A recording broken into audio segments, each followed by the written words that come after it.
The aircraft carrier cutters through the dark Pacific waters before dawn, its deck light is dimmed and radios silent. Sailors move with rehearsed precision, their boots echoing softly against steel as planes are rallied into position. The ocean stretches endlessly in every direction, calm on the surface but heavy with the sense of approaching danger. Below deck, pilots sit quietly, checking maps and photographs, memorizing enemy silhouettes, some writing quick letters they may never send. There is tension in every breath, no speeches, no heroic music, only the low rumble of engines and the knowledge that on a still launch, there may be no way back. As the sun begins to rise, the order is given. Engines roar to life, shaking the deck as propellers spin into blurs. Signal officers snap their arms forward, and one by one the planes surge ahead, lifting off into the pale sky. From the bridge, commanders watch the aircraft disappear toward the horizon, knowing fuel is tight and the enemy is closer than anyone wants to admit. Minute later, radar operators pick up faint blips, enemy scouts probing the silence. Fighters are scrambled immediately, climbing hard into the clouds. High above the carrier, the first shots are fired.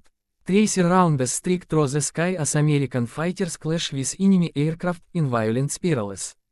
One pilot takes a hit, smoke pouring from his engine as he struggles to keep control, whispering a prayer as he turns back toward the sea.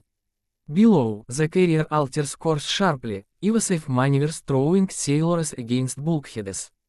Everyone understands now, the enemy has found them.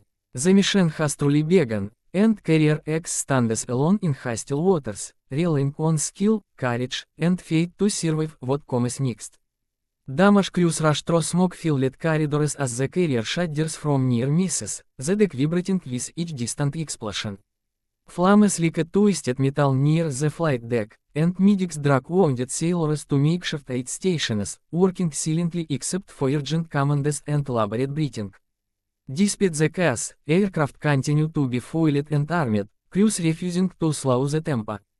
Every man understands that stopping means giving the enemy time to strike harder.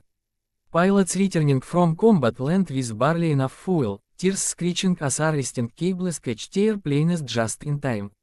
Some aircraft come back redealt with holes, others never return at all. Empty deck spaces say more than words, and the names of missing pilots hang unspoken in the air. Commanders study their charts, calculating how many planes remain and how much longer they can keep fighting without support. Enemy bombers break through the defensive screen in the afternoon, diving toward the carrier through anti-aircraft fire. Guns thunder from every direction, filling the sky with black bursts of flak. A bomb explodes close enough to throw sailors off their feet, sending shrapnel ripping across the deck. Still, fighters scramble again, rising through smoke and fire to meet the attack head-on. As night falls, the carrier steams onward, battered but defiant. Its crew exhausted yet determined to hold the line, no matter the cost. The night sky glows faintly with distant fires as Carrier X pushes forward, its deck scarred and sleek with oil and sea water. Men move like shadows under red lights, voices low, faces hollowed by exhaustion. Below deck, the wounded lie shoulder to shoulder, listening to the steady tram of engines that promises survival or disaster. No one knows if dawn will bring rescue or another wave of attacks, but every man prepares as if the worst is certain. At first light, the enemy returns in force. Radar SCR-ENS fill with contacts, and the order to launch goes out one final time. The remaining pilots climb into their planes, exchanging brief nods instead of words. As they take off, anti-aircraft guns erupt, filling until barrels glow red. In the sky, fighters clash with bombers in desperate, swirling combat, planes colliding, engines burning, men fighting not for medals but for the ship beneath them. Then, slowly, the attacks begin to fade. Enemy aircraft turn away, drawn toward a larger battle elsewhere, their mission complete without them ever knowing it. On the carrier, survivors gather on deck as the sun breaks through the clouds, illuminating the damage and the empty spaces where friends once stood. Carrier X changes course at last, limping toward friendly waters. There is no cheering, only quiet relief and solemn respect for those who did not return.